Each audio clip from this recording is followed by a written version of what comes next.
जरा आप कल्पना करिए, वो संभल जहाँ पे भगवान कल्कि का अवतार होने वाला है, क्या आपको लगता है कोई हिंदू अपना घर छोड़ के यूँ ही चला जाएगा? क्या आपको लगता है कि वहाँ पे हिंदुओं की संख्या कम हो सकती है?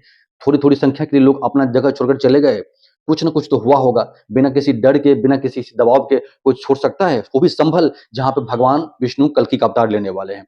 बड़ा बेतुका, बड़ा अजीब लगा समाजवादी पार्टी का बयान। लोग इसीलिए अपना घर छोड़कर चले गए क्योंकि उनको वहाँ संख्या कम थी और स्वेच्छा से चले गए। लेकिन इनको ये नहीं समझ में आया कि उनकी संख्या वहाँ पर कम क्यों हुई, उस पे कोई जवाब नहीं है। आज भारतीय जनता पार्टी के प्रवक्ता कम हिंदू धर्म के झंडा बरदार दिखे। एक मजहब के नागरिकों को उनको हाशिए पर ले जाना चाहते हैं। समाजवादी पार्टी उसके पक्ष में नहीं है। हम ना लोग कितने डरे, वो आज भी याद कर रहे हैं, डर के वापस नहीं जा रहे हैं। मुरादाबाद चला गया, कोई कहीं और चला गया। लोग कहें कि हम स्वेच्छा से मंदिर बंद करके चले गए थे क्योंकि हमारी संख्या नहीं थी। और ये मानव का स्वभाव है कि वो जहां अपने लोगों को ज्यादा पाता है, जहां वो सहज महसूस करता है, जहां उसके लोग होते हैं, वो चला जाता है। मुझे मुसलमानों से शिकायत नहीं है कि उन्होंने इतने हिंदू काट दिए। कट नहीं थे।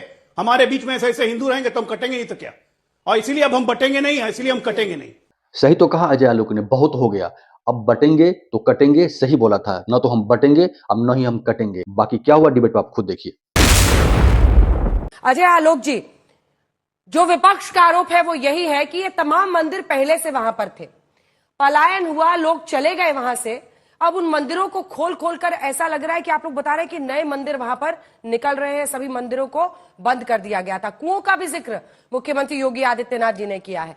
क्या है ये माजरा, क्या है? वो कह रहे हैं आप अपने हिंदुत्व के पिच को धारदार बना रहे हैं इसके जरिए। सबसे पहली बात तो ये प्रशासन कर्म कर रहा है। बीजेपी, भारतीय जनता पार्टी कोई इसके लिए आंदोलन नहीं कर रही है। और अतिक्रमण हटाने के क्रम में, बिजली चोरी करने के क्रम में, और वो चोरी की हुई बिजली मस्जिद से सप्लाई होती थी, उसको पकड़ने के क्रम में ये मंदिरों को पता चल रहा है। वैसे मुझे आश्चर्य नहीं हो रहा है, ये तो होना ही था। संभल को क्यों याद कर रही है? संभल में 45% आबादी थी आजादी के समय। अब आज के डेट में 85%, 90% आबादी हो गई है। बीच में जैसे जैसे बढ़ते गए 50% हुए, 55 हुए, 60 हुए, खुद आना शुरू किया कि भागो यहां से। और ये तो पूरा क्या, संभल कैराना में भी यही हुआ। क्या कैराना, कश्मीर में तो जेनोसाइड हुआ।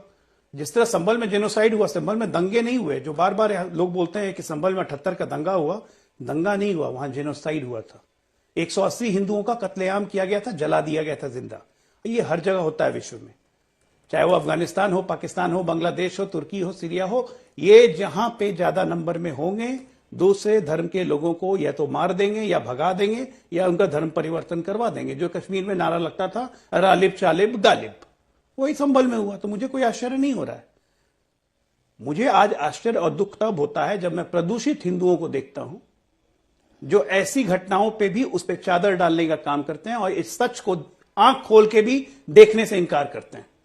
संभल में 1978 में सरकार कांग्रेस की थी, उत्तर प्रदेश में भी और केंद्र में भी। अगर उस वक्त सरकारें कड़ी कार्रवाई करती तो क्या हिंदू पलायन करते? क्या वो जेनोसाइड होता? आज जो कहा जा रहा है कि मंदिर खोज रहे हैं, मंदिर नहीं खोज रहे हैं भाई साहब। मंदिर अगर खोजने लग गए ना तो हाहाकार मच जाएगा देश में, क्योंकि पता नहीं कितनी मंदिरें मिल जाएंगी।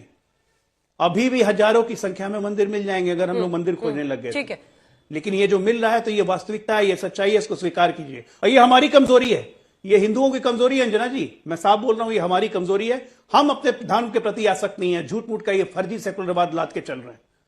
झूठ मूठ का फर्जी सेक्युलरवाद ढो रहे हैं। मुसलमान का बच्चा जैसे ही बड़ा होते रहता है, उसका माँ और बाप उसको सिखाते हैं कि 5 वक्त का नमाज पढ़ना है। 5 वक्त का नहीं तो 2 वक्त की नमाज पढ़ो। अच्छी बात है, मैं तारीफ करता हूं। हम हिंदू कहां अपने बच्चों को सिखाते हैं कि पूजा करके जाया करो, रोज दिन आरती उतार के जाया करो, रोज दिन धूप बत्ती लगाओ। हम लोग नहीं सिखाते, ये हमारी कमजोरी है। अपने धर्म के प्रति आसक्ता हम लोगों ने खुद खत्म की है। और आज खत्म होते होते इतनी हो गई कि हमारे धर्म के जयचंद उठा उठा के बोलते हैं कि ना ना, हम सेकुलर है जी, हम सबको इज्जत देंगे, हिंदू धर्म में सही है। ठीक है मनोज काका जी, तो वो कह रहे हैं कि प्रशासन ढूंढ कर ये तमाम मंदिर खुलवा रहा है या जो कुएं बंद कर दिए गए हैं। एक कुआं तो हम लोगों ने भी देखा जिसको खोला गया है, सड़क पे है और पूरा उस पर लोहे का एक बाकायदा कवर लगा हुआ है। लोग हिम्मत नहीं कर रहे थे इन चीजों को खोलने का। वो कह रहे हैं कि वो सामने आ रहा है, सच है, इससे क्या मुंह फेरना है? मुंह फेरने से थोड़ी कुछ होगा। अंजना जी, आप एक देश की ख्यातिलब्ध पत्रकार हैं और मैं समझता हूं कि मैं ग्रामीण पृष्ठभूमि से आता हूं, और जहां तक हम लोग देखते हैं आप भी ग्रामीण पृष्ठभूमि की बात करती हैं। इस देश में बहुत सारे कुआं, मैं तो ऐसे परिवार से हूं कि हमारे घर में 2-3 कुएं थे, अब एक कुआं बचा है। पिछले साल हम लोग उसका वो करा रहे थे, रिनोवेशन कराए। जो साथी बात कह रहे थे, आज भारतीय जनता पार्टी के प्रवक्ता कम हिंदू धर्म के झंडा बरदार दिखे, इनसे पूछिए। या हालांकि ये व्यक्तिगत मंच की बातें नहीं है, जो लोग अपने बच्चों को विदेश भेज देते हैं, उनके अपने भारत के शैक्षणिक संस्थान में और धर्म में कोई आस्था नहीं है। जो विदेशों से अपने बच्चों को नागरिकता दिलाते हैं, आप देखिए धर्म का झंडा बरदार कैसे कर रहे हैं। हमारा धर्म तो वो धर्म है, आपको ठीक से पढ़ना चाहिए कि हमारे सबसे बड़े लीला पुरुषोत्तम भगवान कृष्ण के बारे में रसखान ने सबसे ज्यादा लिखा, उनका नाम सैयद इब्राहिम था।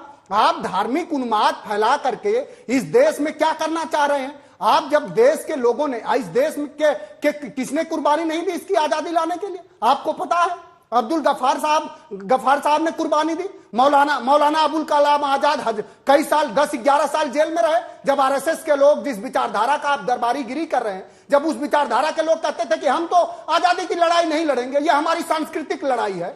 तो आप इस देश में एक नागरिकों को, अपने ही नागरिकों के, एक मजहब के नागरिकों को उनको हाशिए पर ले जाना चाहते हैं। समाजवादी पार्टी उसके पक्ष में नहीं है। हमारे नेता ने साफ कहा कि हम तो चाहते हैं कि मानवता के पक्ष में सब खड़ा हो। जो एक बात है साहिर लुधियानवी की कि ना हिंदू बनेगा ना मुसलमान बनेगा, इंसान की औलाद है, इंसान बनेगा। इस योगी आदित्यनाथ जी चूंकि उत्तर प्रदेश में रोजगार खोज नहीं पाए, उत्तर प्रदेश के किसानों का, उनके फसल का दाम दे नहीं पाए, उत्तर प्रदेश में खाद तो दे नहीं पा रहे हैं किसानों को, तो अब योगी आदित्यनाथ उत्तर प्रदेश के मस्जिदों से खुदाई कर रहे हैं, जिसको कि इस देश के सर्वोच्च न्यायालय के न्यायाधीश ने कहा कि अब ये गैर कानूनी, ये नहीं होना चाहिए। अभी जो फैसले आए हैं कि अब किसी भी तरह की अपील स्वीकार नहीं करी जाएगी, हम उसी के पक्ष में खड़े हैं। हम न हिंदू के पक्ष में खड़े हैं न मुसलमान के पक्ष में खड़े हैं। हम जिस संविधान की शपथ लेकर के योगी आदित्यनाथ जी उत्तर प्रदेश के मुख्यमंत्री बने, हम उसी संविधान के पक्ष में खड़े।